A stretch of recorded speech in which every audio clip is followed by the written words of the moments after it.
They thought removing me from the guest list would be the end of it. Turns out I wasn't just a guest. I was the architect.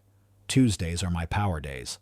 Black coffee in my hand, crisp charcoal suit on my body, quarterly earnings spread across my mahogany desk. From the 40th floor of my Denver office, the city looks like a toy model I could rearrange with my fingertips. Most days, I savor that feeling. My name is Dylan Mercer. I'm 31, and I run Mercer Capital Group. The world thinks I'm worth millions. The truth? My net worth has 9 zeros.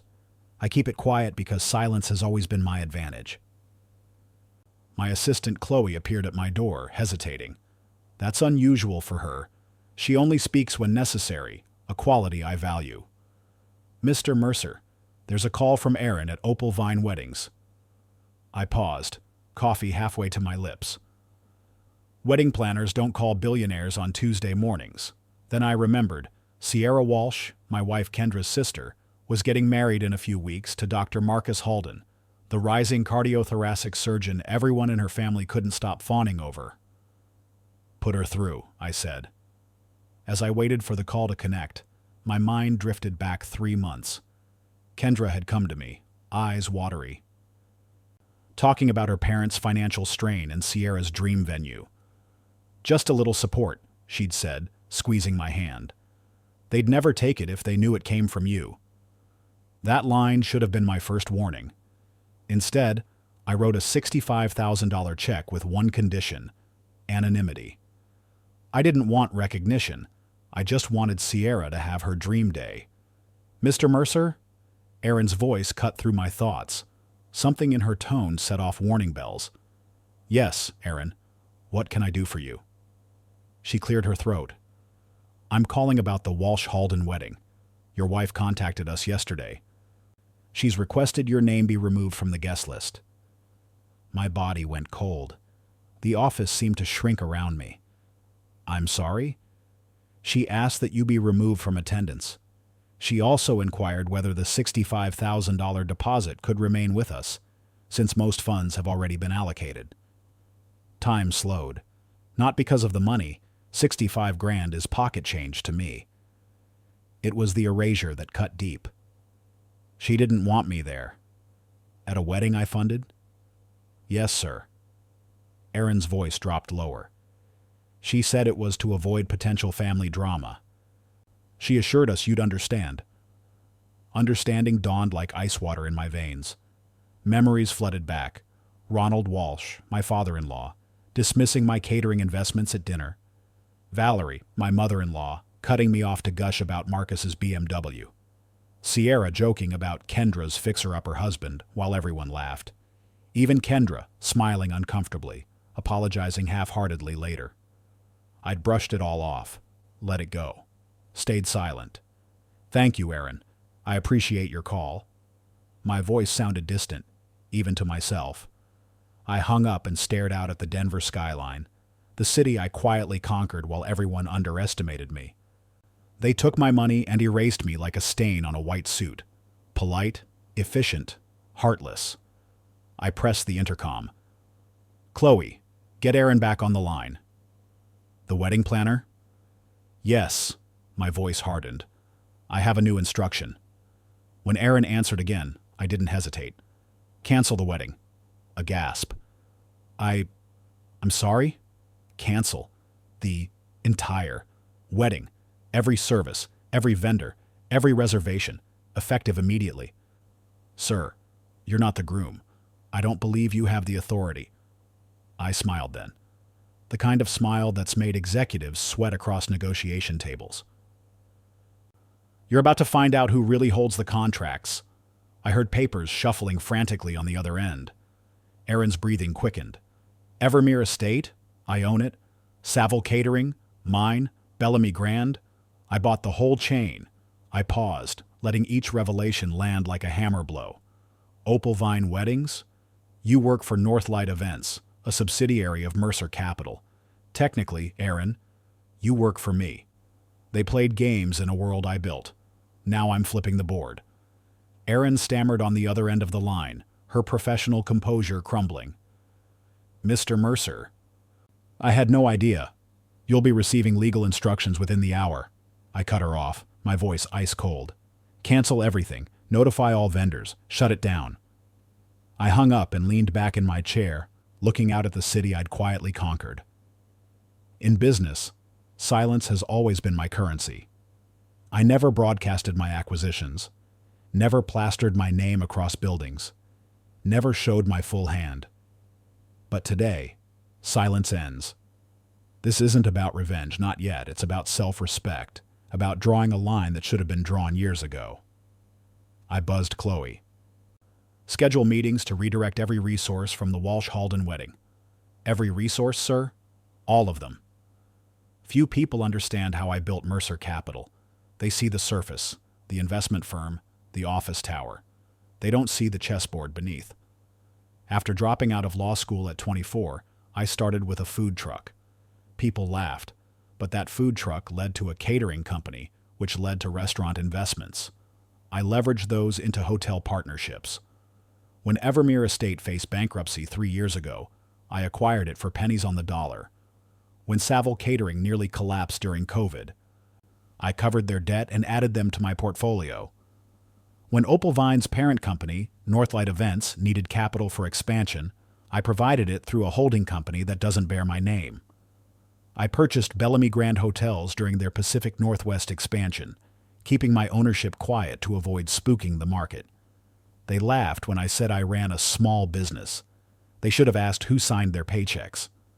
My phone rang at 3:15. Ronald Walsh, my father-in-law. I let it ring twice before answering. "Why are all the vendors pulling out?" he shouted, skipping pleasantries. "What the hell did you do?" "I responded to being uninvited from the wedding I paid for," I replied calmly. "This is insane. You can't do this." "Evermere Estate, your venue, is owned by Mercer Capital. Savile Catering, your caterer, is owned by Mercer Capital. Bellamy Grand, where your guests were staying, is owned by Mercer Capital." I paused. "Your daughter erased me." I returned the favor. "We'll find other vendors," he threatened. "Good luck," Valerie called next. I sent it to voicemail. Then Dr. Marcus Halden called, Sierra's fiancé. That surprised me enough to answer.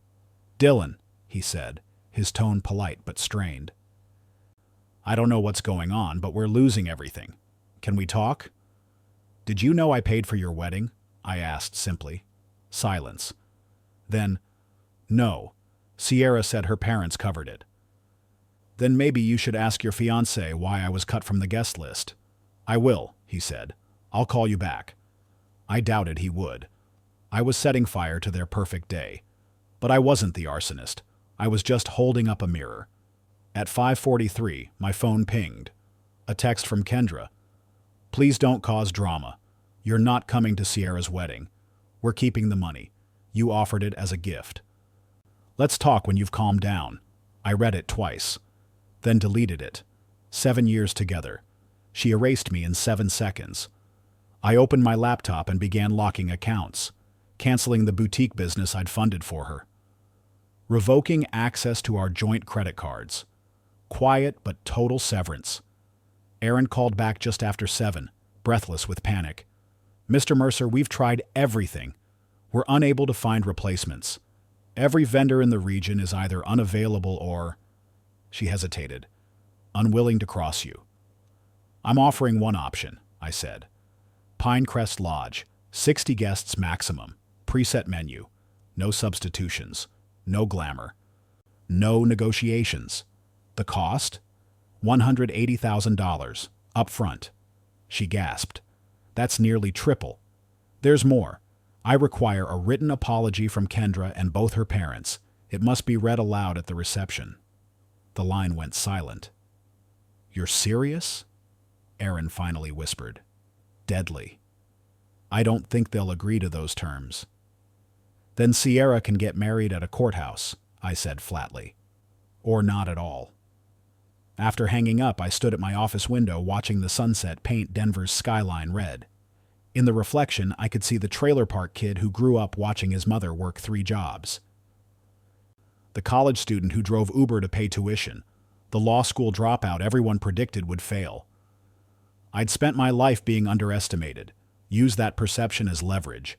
But there's a difference between being underestimated and being disrespected. My phone lit up with another call. Kendra. I declined it. Then another from Ronald. Declined. Valerie. Declined. At 9:26, Marcus called again. This time, I answered. They're panicking, he said. Sierra's in tears. Her mother is calling everyone they know. And what about you, doctor? I asked. What are you thinking?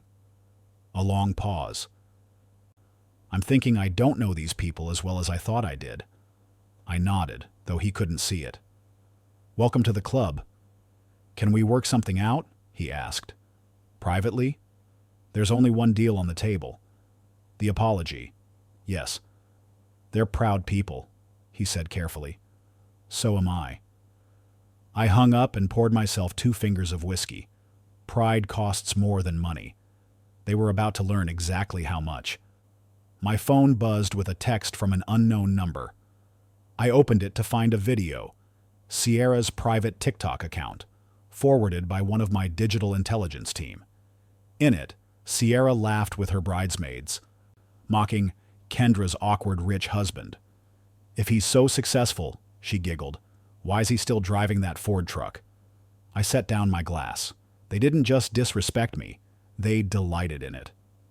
I forwarded the video to Marcus anonymously, then called Erin one last time. They have 24 hours, I told her. After that, the offer's gone and this story goes public. They thought they'd taken the upper hand, but I built the table they were trying to flip. The penthouse was silent when I arrived home that night. Kendra hadn't returned. Good. I needed clarity, and her presence would only cloud my judgment. I stood on the balcony overlooking downtown Denver, the weight of betrayal settling into my bones. For 7 years, I'd given her everything. Paid for her master's degree in full. Funded her boutique startup. Then quietly covered its debts when it failed. Bought her a new Lexus after her car was totaled. Financed countless family vacations without taking credit. The realization hit me like a physical blow. She never saw me as a partner. I was a provider. A credit card with a heartbeat. I went to my home office and logged into our financial dashboards. One by one, I began severing ties. Froze access to all joint accounts. Shut down her boutique's website and back-end systems. I owned the tech stack after all. Removed her access to the penthouse security system. This wasn't petty revenge. This was cauterizing a wound. I called Megan Yu, my personal legal advisor. Despite the late hour, she answered on the second ring. I need divorce papers prepared, I said without preamble. Not to deliver yet, but to start the clock. I'll have them ready by morning, Megan replied. No questions, no judgment. That's why I hired her. As I hung up, a thought crystallized. They stripped me of dignity. I'll strip them of their illusion. Morning brought a flurry of missed calls and unread texts. I ignored them all and headed to the office where Chloe informed me that Erin was on the line again.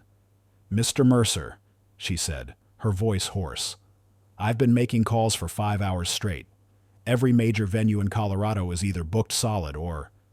She hesitated. Or what, Erin? Or owned by your companies, she finished. The vendors, catering, florals, photographers. They're either part of your network or refuse to service a client blacklisted by Mercer Capital. I leaned back in my chair. You've effectively locked down the regional wedding industry. I didn't plan this, I said. I just prepared better than everyone else. Her breath caught. What do you want me to tell them? The same offer stands. Pinecrest Lodge. 60 guests maximum. Preset menu. No customization. Seasonal florals. Domestic only. One standard photographer. Background acoustic band. No DJ. No custom cocktails or decor. And the price?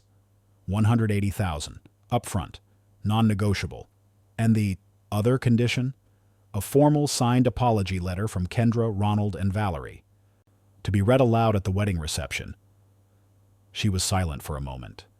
No compromise? None. After hanging up, I found myself remembering Thanksgiving last year. Ronald had cornered me by the bar, bourbon in hand. At least Sierra's marrying someone with real earning potential, he'd said, clapping me on the shoulder a little too hard. Then there was Valerie, at Kendra's birthday, stage whispering, "We can tolerate Dylan. He's harmless, really." Harmless. That was their mistake. I made a call to an old contact who ran several wedding gossip blogs. Anonymously leaked a hint about a high-profile wedding cancellation due to family betrayal. Kept it vague but juicy enough to spread. Within hours, calls began pouring into the Walshes from extended relatives. By mid-afternoon, Erin called again. "They're getting desperate," she said. "Mr. Walsh has been calling in favors from friends in logistics, rentals, venues.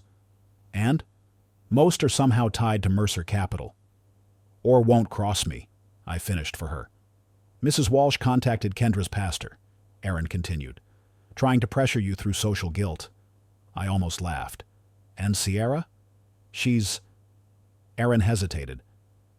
"She's defending her family. Says you're overreacting. And Marcus? He's caught in the middle, trying to reason with Sierra, but I think he's having doubts about the whole family." Good. He should.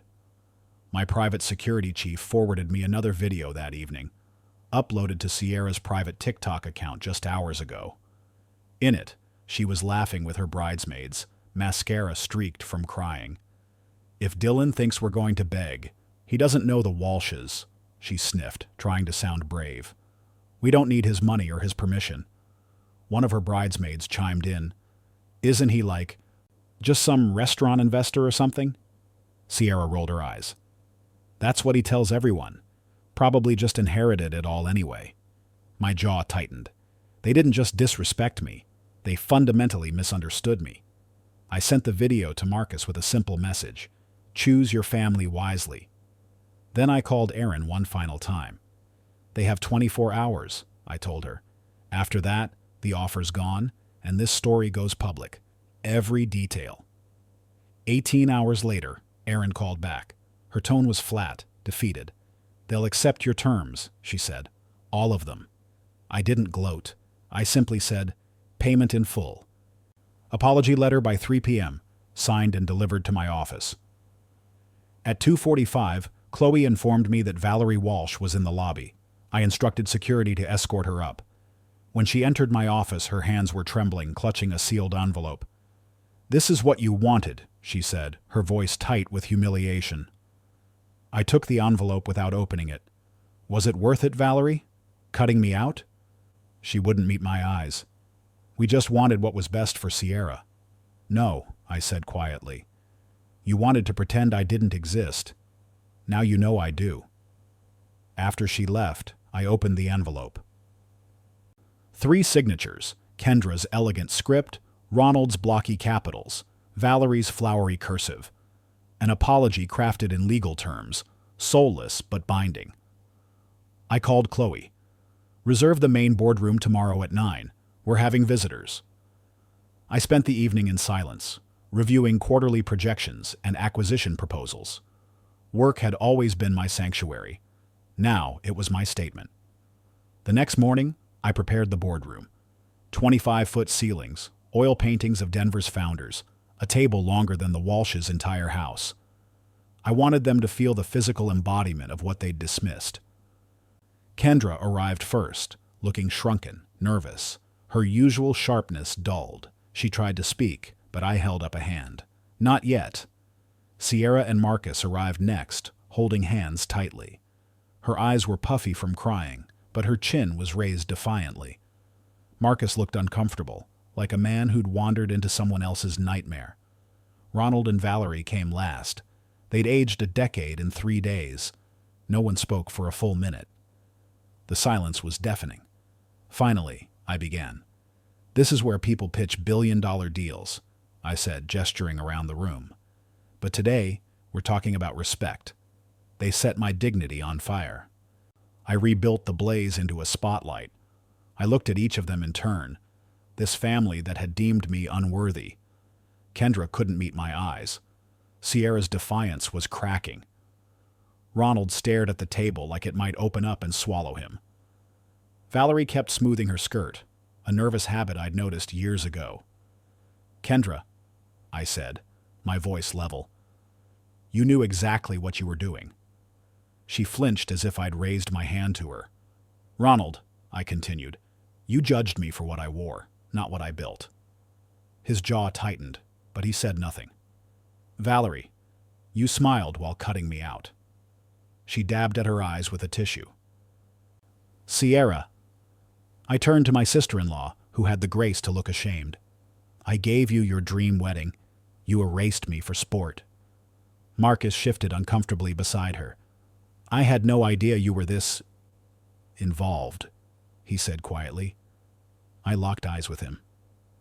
Then now you understand why this wedding only happens because I allow it. I stood and walked to the window, giving them a moment to absorb the reality of their position. Denver sprawled below, a city that had no idea of the drama unfolding in this glass tower. The wedding will proceed at Pinecrest Lodge, I said finally. All conditions remain as discussed with Aaron. The apology will be read during the reception after the main course. This is humiliating, Sierra whispered. Yes, I agreed. It is. Ronald finally found his voice. You've made your point.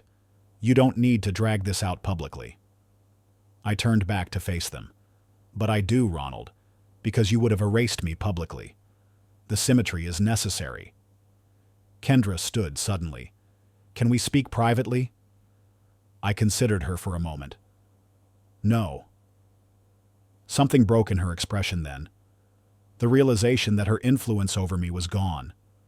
You have what you want, Valerie said. The wedding is scaled down. We've apologized.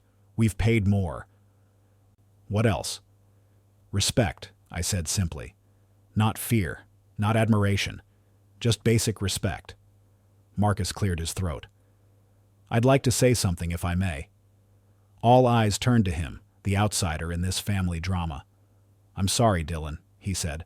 I had no idea about the money or about you being uninvited. If I had known, he glanced at Sierra, who looked away. Things would have been different. I nodded slightly. At least one person in the room had a moral compass. The meeting concluded with the logistics confirmed. As they filed out, Kendra lingered. Dylan, don't, I cut her off. Not now. The next 2 weeks passed in a blur of work and legal preparations. I buried myself in acquisitions and expansion plans, letting Aaron handle the wedding details. Megan kept me updated on the divorce groundwork, everything proceeding quietly behind the scenes. Kendra tried calling daily, then hourly. I blocked her number after the 3rd day. Whatever we'd had was gone, cremated in the fire of her betrayal. The day of the wedding arrived crisp and clear. Pinecrest Lodge sat nestled in the mountains, a rustic venue that could accommodate exactly 60 guests. No luxury, no extravagance, just pine wood, stone fireplaces, and mountain views. I arrived early and sat in the back. Guests filtered in, many whispering about the scaled-down celebration. I caught fragments. Last-minute change, financial issues, family disagreement. The ceremony itself was brief. Sierra looked beautiful, but subdued. Marcus stood tall, his expression unreadable. Neither set of parents beamed with pride. They looked like hostages at a gunpoint wedding. During the reception, after the salmon had been served and the plates cleared, Valerie approached the microphone. The room fell silent. We have something we'd like to share, she began, her voice trembling slightly. She unfolded a piece of paper, the apology letter I'd required. We deeply regret our treatment of Dylan Mercer. We failed to recognize the value of a man whose generosity exceeded our understanding. The room grew deathly quiet. Some guests exchanged glances, piecing together the subtext. I watched calmly from my table, sipping sparkling water. This wasn't about public humiliation for its own sake. This was about truth, about consequences. Kendra joined her mother at the microphone, hands shaking visibly. I hurt someone who loved me, she added, her voice barely audible. Not just with words, but with silence and complicity. A few guests looked my way, understanding dawning. I maintained my composure, neither smiling nor frowning. This wasn't pleasure or pain. It was closure. Later, as the modest cake was being served, Marcus stood for his toast. I expected platitudes, the generic well wishes of a groom on his wedding day. What I got instead surprised me. "This day almost didn't happen," he began, looking around the room. "Because of decisions that never should have been made. But someone gave us a second chance, a man most of you ignored, but none of us will forget." He raised his glass in my direction. "To the man who reminded us that humility is not weakness, it's power in disguise." Guests applauded, some standing. The Walshes looked stunned. Kendra's eyes filled with tears. I nodded slightly to Marcus, acknowledging what he'd done. He'd reframed the narrative, turned my victory into a lesson rather than a punishment. Smart man. He'd make a good ally. As the evening wound down, Kendra approached me privately on the stone terrace. She'd been drinking. Not sloppy, but enough to bolster her courage. "You were always the better one," she said, offering me a glass of wine I didn't take. I was too proud to admit it. I studied her face. Once the center of my world, now a stranger's. "I didn't need you to admit it," I replied. "I needed you to respect me." Her eyes welled up again. "Can we try again?" I didn't answer. Instead, I turned and walked away, leaving her standing alone with her regrets. As I reached my car, my phone buzzed with a text from Chloe.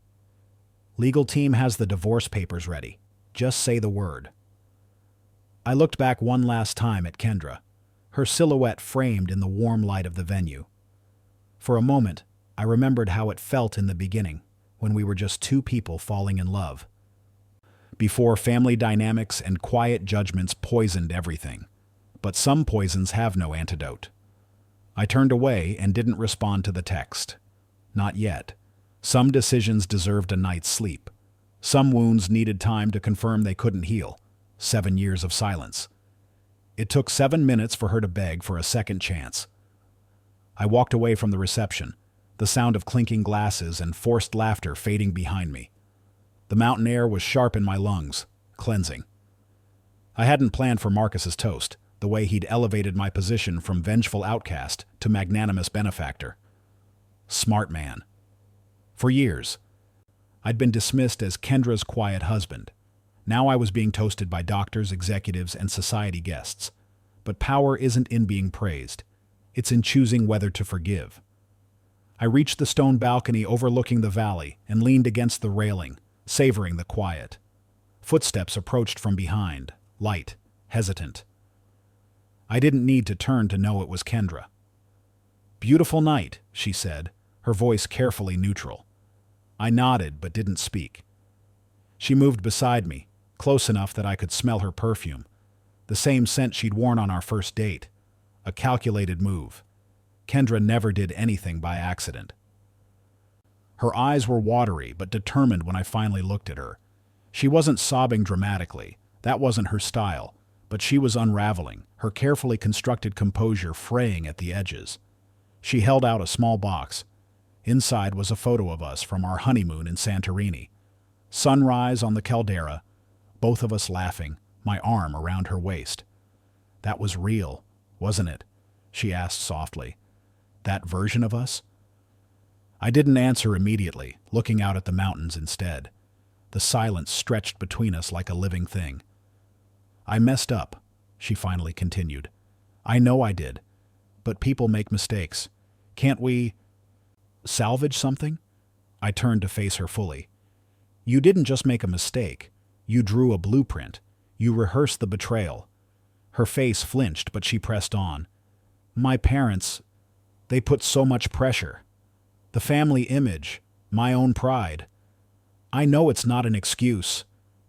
"Stop," I said, my voice quiet but firm. "You didn't protect me from their judgment. You joined them." Her breath caught. "And when they kicked me out of the wedding I paid for, you handed them the pen." A tear slipped down her cheek. "We were supposed to be partners." "You made me a pawn," I replied. "And pawns don't go back to the board after they cross it," I finished my drink and set the glass down beside the old photo. The finality of the gesture wasn't lost on her. "I don't hate you," I said, "but I don't trust you, and that means we're done." "So that's it?" she whispered. I looked at her, really looked at her, for perhaps the last time as my wife. "That's peace." I walked away, not angrily or dramatically, but finally. 7 years ended in 7 steps across a stone terrace. Back at my penthouse, the night staff greeted me with quiet respect. Not pity, not curiosity, just professionalism. I paid well for that discretion. I removed my jacket and tie, then took the wedding photo from my pocket and placed it face down in a drawer. My phone buzzed with a text from Marcus. "That speech, I'll never forget it. I want to learn from you, professionally and personally." I smiled slightly and replied, "Let's talk." Then I opened my laptop and began a new document. 3 headings: new venture ideas, personal recovery plan, divorce strategy, peaceful, non-public. The next morning, I hit the private gym in my building. My trainer Sam didn't ask about the wedding or Kendra, another professional who understood boundaries. We sparred for an hour, the physical exertion clearing my mind. Between combinations, memories flashed through my consciousness. The first time I signed a lease on my food truck. The first time Kendra looked at me like I mattered.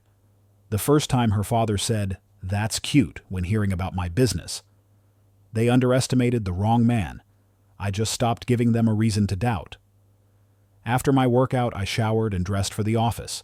Chloe had already rescheduled my morning to give me space, but I texted her that I was coming in. Work had always been my sanctuary. At Mercer Capital, everything moved with precision. No one mentioned the wedding, the divorce, or Kendra. But I noticed a subtle shift in how people interacted with me. A new layer of respect beyond the usual deference to the boss. Word had gotten out. Not the details, but enough. I spent the day reviewing acquisition proposals and taking calls with international partners. By afternoon, I'd almost forgotten the emotional turmoil of the previous day. Then my phone rang. "Megan Yu, my attorney. We just received something unusual," she said without preamble. "Kendra filed a preemptive financial motion." My blood cooled. "What kind of motion?" "You're going to want to see this." Megan's tone was carefully neutral, but I'd known her long enough to detect the concern. "Can you come to my office?" "I'll be there in 30. I found Megan in her private legal lounge, all glass and chrome with views of the mountains. She handed me a thick document without comment. I read it twice to be sure I understood. Kendra had filed a motion requesting partial asset control, claiming she co-created significant value during the marriage. "She's going to argue you owe her more than spousal support," Megan explained, "that she helped build Mercer Capital." I set the document down, feeling an odd sense of calm. She never once asked how it was built. Megan watched me carefully. "What do you want to do?" I looked out at the Denver skyline, my skyline, and felt resolve harden within me. She wants a piece of the mountain I climbed alone? Prepare a full forensic rebuttal. How detailed? Everything. Records of every business founded before marriage. Clear line-item audits of personal versus shared assets. Evidence of her failed ventures that I funded and absorbed. Megan nodded, making notes. "And the approach? Public or private?" "Quiet," I said firmly. "No press, no drama. Just airtight logic and overwhelming evidence. She'll try to paint herself as the supportive wife behind the successful man. Then show the world what she really supported, and what she tried to tear down." I left Megan's office with a strange sense of clarity. This wasn't about emotion anymore. This was business, and business was what I did best. As I drove home, I realized I'd crossed some invisible threshold. The betrayal still stung, but the uncertainty was gone. I knew exactly who I was, what I wanted, and what I deserved. My phone rang. Unknown number.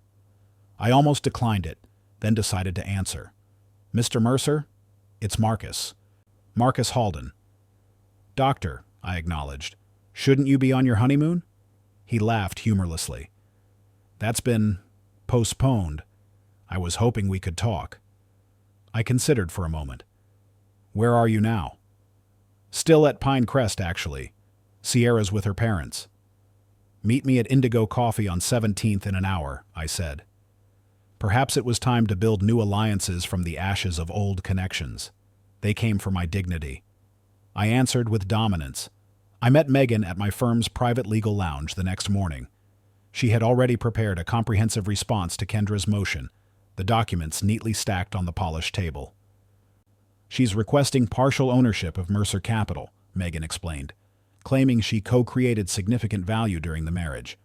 I read the motion in silence, feeling nothing but cold calculation. No anger, no hurt, just strategic thinking. She's going to argue you owe her more than spousal support, Megan continued, that she helped build Mercer Capital. I set the papers down. She never once asked how it was built. I looked up at Megan. Now she wants a piece of the mountain I climbed alone?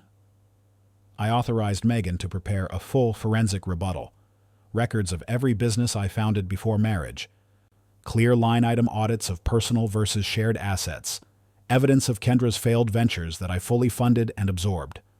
I wanted a quiet, airtight settlement. No public drama, but no weakness. I won't fight her in the press, I told Megan. I'll outmaneuver her in silence. Over the next 2 weeks, we built our case. I sent Kendra a final offer. Clean divorce, generous spousal support, but no stake in Mercer Capital. She refused, demanding ownership, not compensation. Her lawyer tried to force mediation. I declined and filed for full financial separation. The judge reviewed our evidence and ruled decisively. All businesses were independently founded prior to marriage.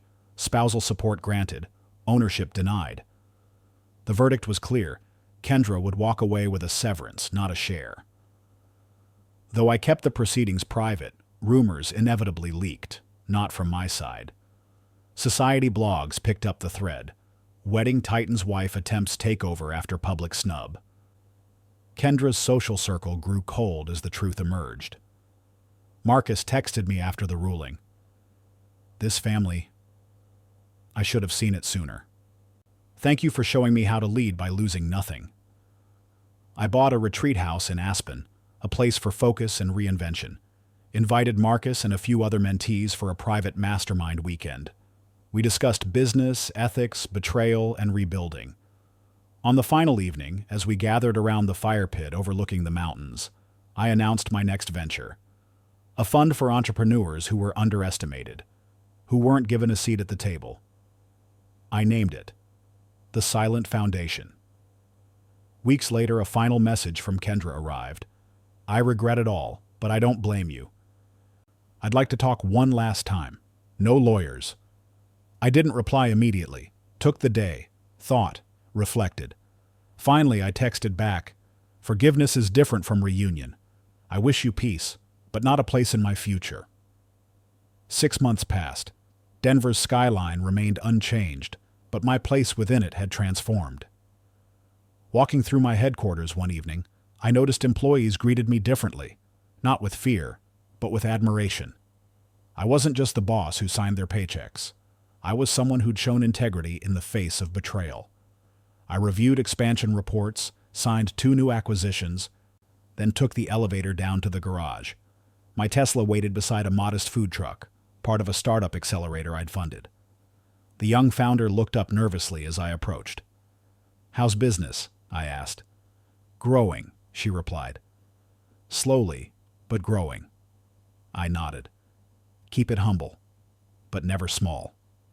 As I drove off into the Denver night, I felt neither anger nor vengeance, just freedom. They had tried to erase me from a guest list. I had erased their illusion that I was nothing. I built the world they depended on. And when I left it behind, I didn't burn it. I upgraded it.